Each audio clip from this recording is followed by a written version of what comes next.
Good afternoon विद्यार्थी मित्रांनो. चिटणीसाची कार्यपद्धती इयत्ता 12वी हा सब्जेक्ट आपण अभ्यासाला घेतलेला आहे.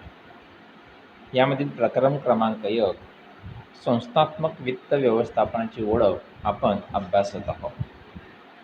या अगोदरच्या लेक्चरमध्ये आपण संस्थात्मक वित्त व्यवस्थापनाची अर्थ, महत्त्व अभ्यासली.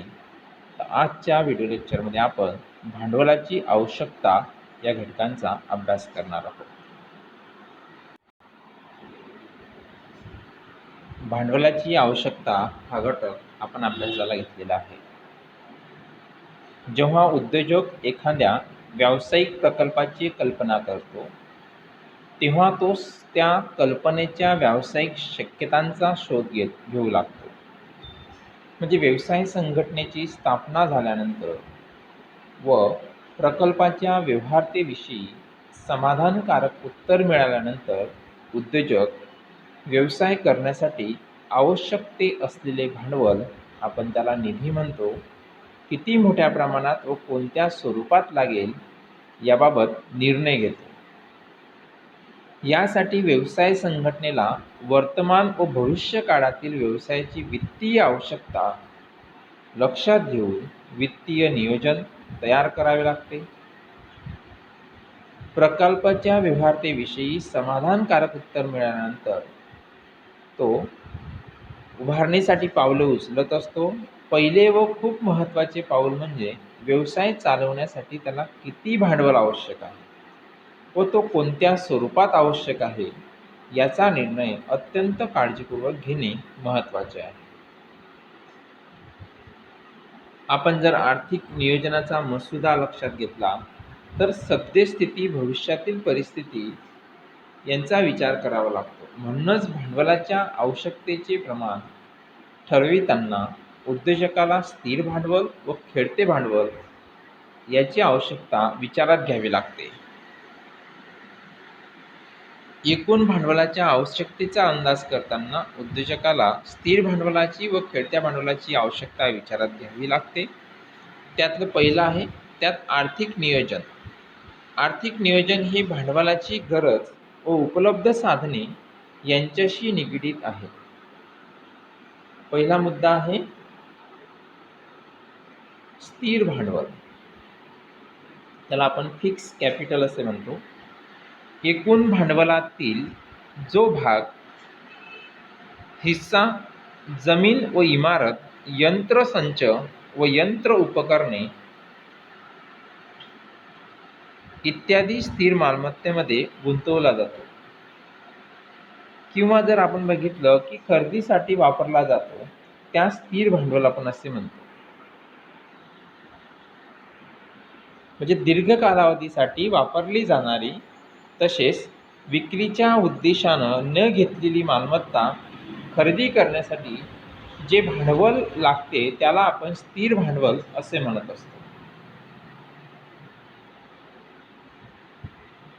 ही संपत्ती व्यवसायामध्ये जवळजवळ कायमस्वरूपी राहते. उदाहरणार्थ जमीन व इमारत, फर्निचर व फिक्चर्स, लँड अँड बिल्डिंग, यंत्रसंच व यंत्रे, प्लांट अँड मशिनरी ही स्थिर भांडवलाची आपण गुंतवणुकीची उदाहरणे आहेत. अशी मालमत्ता विक्रीसाठी खरेदी केली जात नाही.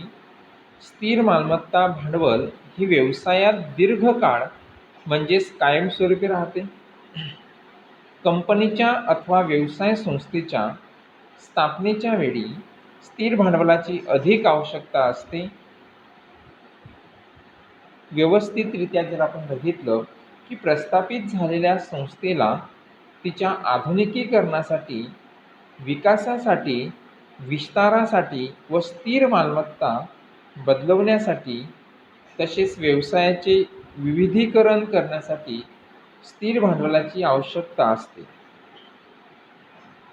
आपण जर बघितलं उद्योजक स्थिर भांडवलाची आवश्यकता, उद्योजक स्थिर भांडवल मालमत्ता खरेदी करण्यासाठी भांडवल, बाजारात भागांची, कर्जरोख्यांची, त्याचप्रमाणे बंध पत्रांची विक्री करून तसेच बँका व इतर वित्त संस्थांकडून दीर्घ मुदतीची कर्जे काढून निधी प्राप्त करू शकतो. स्थिर भांडवलाच्या आवश्यकतेची प्रारंभिक योजना कंपनी प्रवर्तक तयार करत असतो. यासाठी प्रथम त्यांना कंपनीला आपल्याला आवश्यक असलेल्या ज्या स्थिर मालमत्तेची यादी तयार करावी लागते व त्यांच्या किमतीचा अंदाज घेतला जातो. जमिनीच्या किमती, इमारत बांधणीचे मूल्य, यंत्रसामग्रीच्या किमती या संबंधित माहिती गोळा करतात. वेगवेगळ्या स्थिर मालमत्तेच्या किमतीची बेरीज केली जाते व परिणामस्वरूपी एकूण स्थिर भांडवलाची आवश्यकता लक्षात येते. अलीकडच्या काळात जर आपण बघितलं तर स्थिर भांडवलाची जी गरज आहे ती जर लक्षात घेतली तर विशेष महत्त्व आहे. विशेषतः आधुनिक औद्योगिक प्रक्रियांमुळे भांडवली साधन सामग्रीचा आपण कॅपिटल इक्विपमेंट वाढता वापर यास कारणीभूत आहे. आता स्थिर भांडवलाच्या आवश्यकतेवर परिणाम करणारे काही घटक आहेत, त्यांचा आपण अभ्यास करणार आहोत. आता स्थिर भांडवलाच्या आवश्यकतेवर परिणाम करणाऱ्या घटकांचा जर आपण अभ्यास बघितला तर त्यामध्ये पहिला जो घटक आहे ते व्यवसायाचे स्वरूप आहे. आता व्यवसायाचे स्वरूप पाहत असताना आपण बघितलं की उत्पादन उद्योग व लोकोपयोगी सेवा यांना स्थिर मालमत्ता मिळवण्यासाठी मोठ्या प्रमाणावर निधी गुंतवावा लागतो. परंतु खरेदी विक्री व्यवसायात मोठ्या प्रमाणावर स्थिर भांडवलाची निधी नसते. स्थिर भांडवलावर आवश्यकतेवर परिणाम करणाऱ्या घटकांमध्ये व्यवसायाचे स्वरूप, जे मोठे उद्योग आहेत व सार्वजनिक उपयुक्त सेवा संस्था यासारख्या ज्या मोठ्या प्रमाणावर व्यवसाय करणाऱ्या संस्थांना स्थिर मालमत्ता खरेदी करण्यासाठी व तिच्या उभारणीसाठी फार मोठ्या प्रमाणात स्थिर भांडवलाची आवश्यकता असते. तथापि वस्तू व सेवा यांची खरेदी विक्री करणाऱ्या ज्या व्यापारी संस्थांना तुलनात्मकदृष्ट्या फार कमी स्थिर भांडवल लागत असते. दुसरं हे व्यवसायाचे आकारमान. जेव्हा एखाद्या व्यवसायाची मोठ्या प्रमाणात व्यापार करण्याची स्थापना केली जाते तेव्हा नैसर्गिक अधिक स्थिर भांडवलाची गरज असते. कारण या व्यवसायाच्या बहुतेक सर्वच प्रक्रिया स्वयंचलित यंत्रे व उपकरणे यावर आधारित असतात. मोठ्या प्रमाणावर व्यवसाय करणाऱ्या ज्या संस्था आहेत आपण बघितले की बहुतेक स्वयंचलित यंत्रे उपकरणे यांचा वापर करीत असतात. साहजिकच अशा संस्थांना मोठ्या प्रमाणात स्थिर भांडवलाची गरज भासते. तिसरा आहे व्यवसायाची व्याप्ती.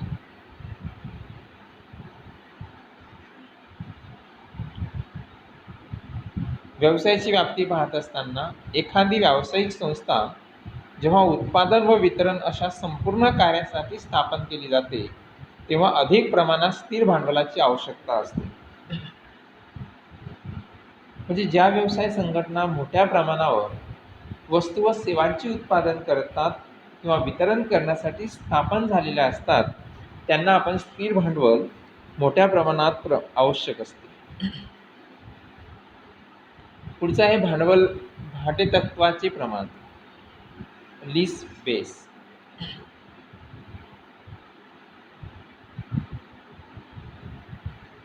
जर उद्योजकाने भाडेपट्टीच्या तत्वावर मालमत्ता संपादन करण्याचा निर्णय घेतला असेल तर व्यवसायात कमी प्रमाणात निधीची आवश्यकता असते. म्हणजे जर उद्योजक अथवा व्यवसायाच्या मालकाने स्थिर मालमत्ता भाडेतत्वावर किंवा सुलभ हप्ता पद्धतीने प्राप्त केली असेल तर त्याला स्थिर मालमत्तेमध्ये गुंतवणूक करण्यास फार कमी निधी लागत असतो. आता भाडेतत्वाचा करार म्हणजे काय, त्याला आपण लीज म्हणतो. हा एक करार आहे ज्याद्वारे एखादी व्यक्ती विशिष्ट कालावधीसाठी त्यांची काही मालमत्ता दुसऱ्यास वापर करण्यास देते.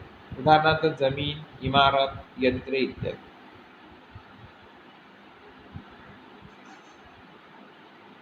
पुढचं आहे उपकाराची व्यवस्था.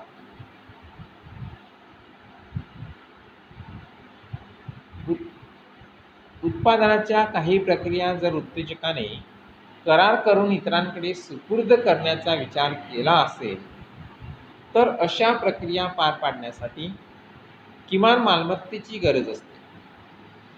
त्यामुळे व्यवसायामध्ये स्थिर भांडवलाची गरज कमी पडते.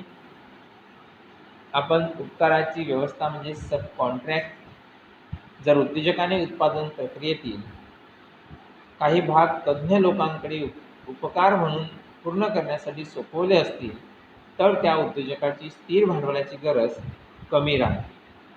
पुढचं आहे जुन्या मालमत्तेचे संपादन.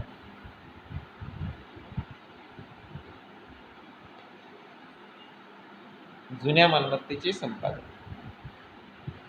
जर उद्योजकांनी चालू स्थितीत असलेले जुने संयंत्र, यंत्र, उपकरणे इत्यादी कमी किमतीत संपादन केले असतील तर त्याची स्थिर भांडवलाची गरज कमी होते. पुढचा घटक आहे सवलतीच्या दरात मालमत्ता संपादन.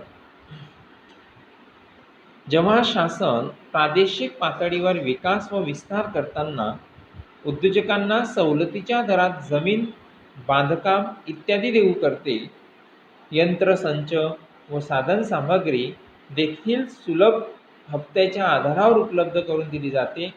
उद्योजकांची अशा सुविधांमुळे स्थिर भांडवलाची आवश्यकता कमी होते.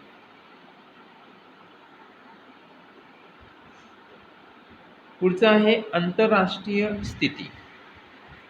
युद्धाची शक्यता निर्माण झाल्यास आंतरराष्ट्रीय स्तरावर मोठ्या प्रमाणात व्यवसाय करणाऱ्या व्यवसाय संघटनांना उत्पादन वाढवावे लागते. कारण युद्ध काळात कोणत्याही वस्तूची कमतरता भासू नये अशा संस्थांना उत्पादन वाढवण्यासाठी मोठ्या प्रमाणात स्थिर भांडवलाची आवश्यकता असते. म्हणजे जर युद्धाची शक्यता व यापुढे सामग्रीची कमतरता भासण्याची शक्यता निर्माण होत असेल तर कंपनी मालमत्तेच्या विस्तारासाठी मोठ्या प्रमाणावर गुंतवणूक करण्यास निर्णय घेते. अर्थव्यवस्थेचा कल.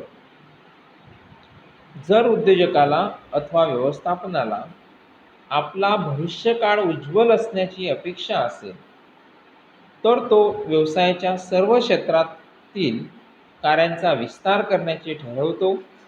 अशा विस्तारासाठी स्थिर भांडवलात गुंतवणूक करणे आवश्यक असते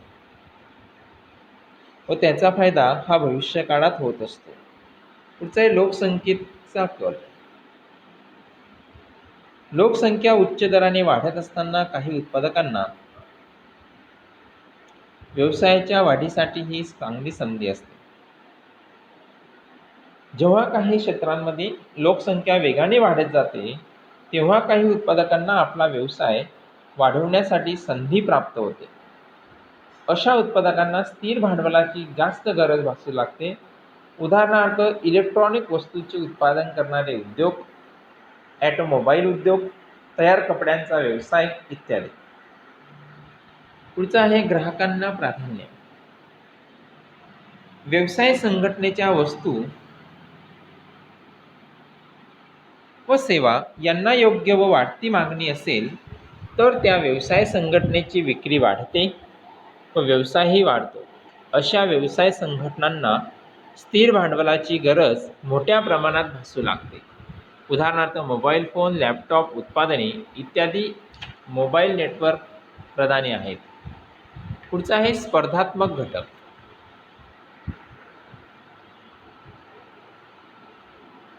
स्पर्धात्मक घटक. स्थिर भांडवलाच्या आवश्यकतेच्या निर्णय प्रक्रियेतील सर्वात मुख्य घटक आहे. प्रतिस्पर्धी व्यावसायिकांपैकी एखाद्या व्यावसायिकाने स्वयंचलित यंत्रणा राबवण्यास सुरुवात केली तर त्याच्या प्रकारच्या व्यवसायात कार्यात असणारे इतर व्यावसायिक यांचे अनुकरण करण्यास मदत होते. म्हणजे स्पर्धात्मक घटक हा स्थिर भांडवलाची आवश्यकता असणाऱ्या घटकांपैकी एक महत्त्वाचा घटक आहे. जर एखाद्या स्पर्धकाने स्वयंचलित यंत्रणा आपल्या व्यवसायात राबवली तर त्याच्या प्रकारच्या व्यवसायात कार्यरत असणारे इतर प्रतिस्पर्धी अनुकरण करतात व त्यामुळे क्षेत्रातील व्यवसाय संघटनांची स्थिर भांडवलाची गरज वाढू लागते. तर अशा प्रकारे आपण स्थिर भांडवल आवश्यकतेवर परिणाम करणाऱ्या घटकांमध्ये व्यवसायाचे स्वरूप, व्यवसायाचे आकारमान, व्यवसायाची व्याप्ती, भाडेतत्वाचे प्रमाण, उपकरांची व्यवस्था, जुन्या मालमत्तेचे संपादन, सवलतीच्या दरात मालमत्ता संपादन, आंतरराष्ट्रीय स्थिती आणि अर्थव्यवस्थेचा कल, लोकसंख्येचा कल, ग्राहक प्राधान्य आणि स्पर्धात्मक घटक इत्यादी घटक स्थिर भांडवलाच्या आवश्यकतेवर परिणाम करणारे आहेत हे आपल्याला सांगता येतील.